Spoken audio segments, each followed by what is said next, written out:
miso soup with me whilst my boyfriend's on a call. Okay, so this is, we have to be quiet. This is my kombu. So basically what I do is I put the seaweed kombu into water, just spring water, and a mushroom overnight, and it's about a litre of water for 10 grams of kombu and 1 shiitake mushroom. The mushroom's kind of random, but you can do whatever you want. Like, you can add shiitake, you can add whatever you want else. But I leave that overnight and then it's ready for use the next day.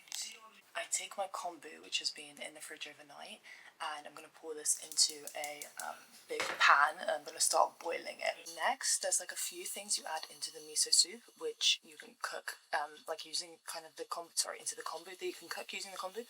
So the first one I'm going to do is enoki mushrooms. Like these little mushrooms, and usually when you buy them in a pack, you have to cut like the bottom off.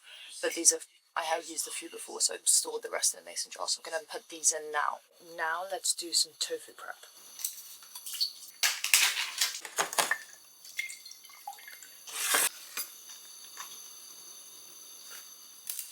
Okay, so now I'm chopping the tofu. I like to chop it into just like little squares, but I only use like 2 of the bars out of like the full tofu thing, so I just put the rest of it with the water into a mason jar in the fridge to keep it next time. Now I'm putting the tofu just directly into the soup. Basically just let this mixture keep heating until it's like, kind of, you start like seeing a few bubbles, but don't let it overheat. Once that happens, you have to take out your mushroom and your kombu out of this mixture. I am a avid chopstick user, so I'm going to use chopstick, but all of you fools will probably need to use a fork and knife. Called cooking chopsticks, and they're extra long so that you can do cooking shit with. So let's go in. Okay, so this is a pro tip for those that want to make a really slapping and bitchin' miso soup.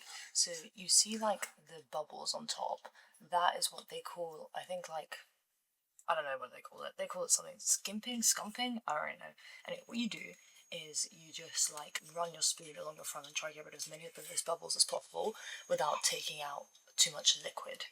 And the reason that the bubbles appear is just because of like the impurities in like the mushrooms or any of the stuff in there, and it's basically just like all of that stuff comes to the top, I think. I'm not a pro, guys. I'm just pro at making a bitch in miso, but I don't know the science here. You amateurs, now it's for the miso part. Basically, grab a little ramekin like this and get a little water from the kombu, and at this point turn the kombu all the way down to like the lowest heat it can be at.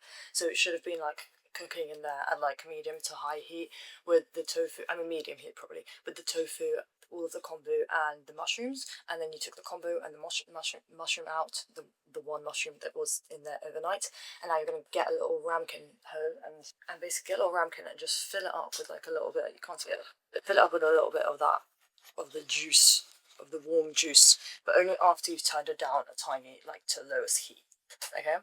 Next, grab a fork, best appliance there is, much better than a spoon, and get your miso, and I use about, I don't know, 1 to 2 tablespoons for like a litre of kombu. I don't know. Anyways, so then slap it into your little ramekin with the heated stuff in, and just start mixing that shit in. I find that's the easiest way to like make sure that all the miso, once you add it into the main event, it all mixes in well. So I've got it in there and I'm just mixing it around. Marginally hectic, but also get your dried wakame and now add a bit of this in. This shit expands super big, so I only add like maybe a tablespoon of it. I eyeball it, but that's because I'm a pro. You might need to actually measure this out, 1 tablespoon. I'm going to take our little dissolved miso soup and we're going to, like the miso mixture or whatever, we're going to put it into the soup, okay? And then I usually just like...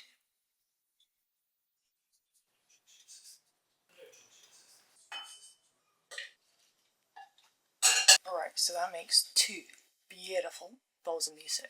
Now the last thing to do is, I have some very lame soy sauce that I brought back from Tokyo, but I usually add like a little bit of soy sauce, and the deeper flavoured soy sauce you get, the better, and I just add like a splash.